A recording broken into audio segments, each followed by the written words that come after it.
Hi, I'm Kevin Lentz, the pastor here at Trinity Badger Ranch. Thank you for joining me for this sermon recap devotion I do on every Monday.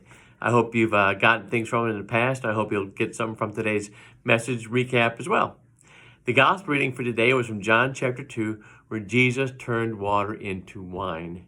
So I began the message this morning by talking about people who go the extra mile for you. It's nice when family members do it, or nice when we do it for others too. But it's really nice when people you would maybe not expect, like friends or acquaintances, really put themselves out and go that extra mile for you.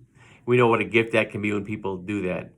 We also talked about change, how things change all the time. We're in a changing world, changing society. We change, our bodies change, we get older, we grow, our hair gets longer, our hair gets thinner, whatever the case might be.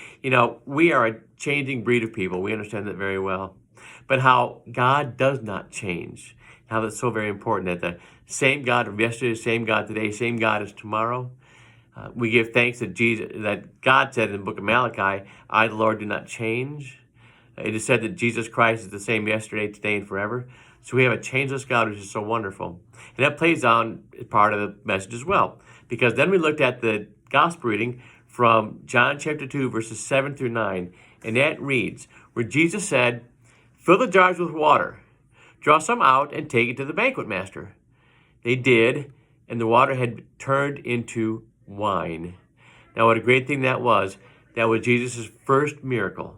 So he's just now beginning to show himself to be God himself, not just the Son of God, which he is, but he also has the power and authority of God, the miraculous power and strength of God by turning this water into wine. Kind of a simple miracle, if you will, but there was a lot to it.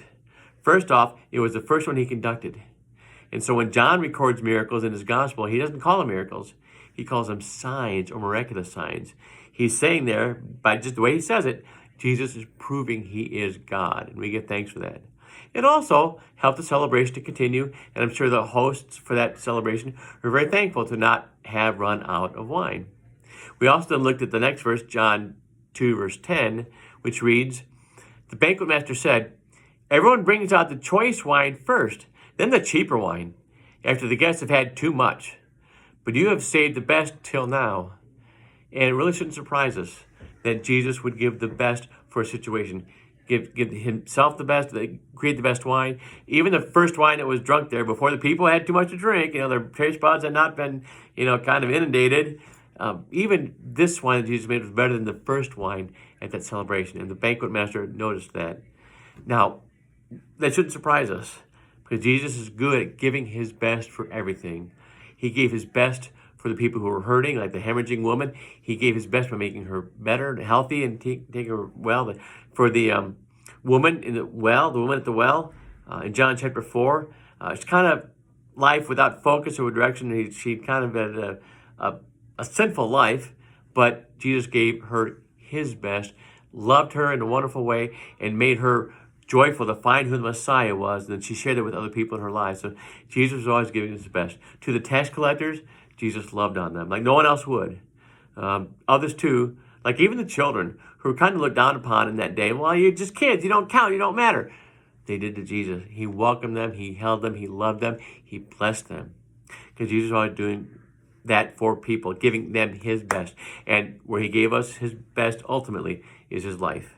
Laying it down for us on his cross, sacrificed, crucified, dead, buried, raised again. But there's nothing more than Jesus could give, being his best, which would be himself, his life, laid out on the cross. And we give thanks for that. So the challenge I said to the people that Christ has given us his best, everything, all the time, wherever that might be. Do we give God our best? Are we truly thankful for our faith? Is our life reflecting it, that we are the people of God? That's what I think is important for us to do. Receive God's best. Receive Christ. Give thanks for him. Thanks for our faith. But then having received all these gifts from God, how are we being a blessing to others, giving our best to others, and giving our best to God, our entire being? So thanks for joining me here today. I hope you got something out of John chapter 2, the first part of it, the water and the wine miracle where Jesus showed himself to be the Son of God. God bless. We'll talk to you again. Bye-bye.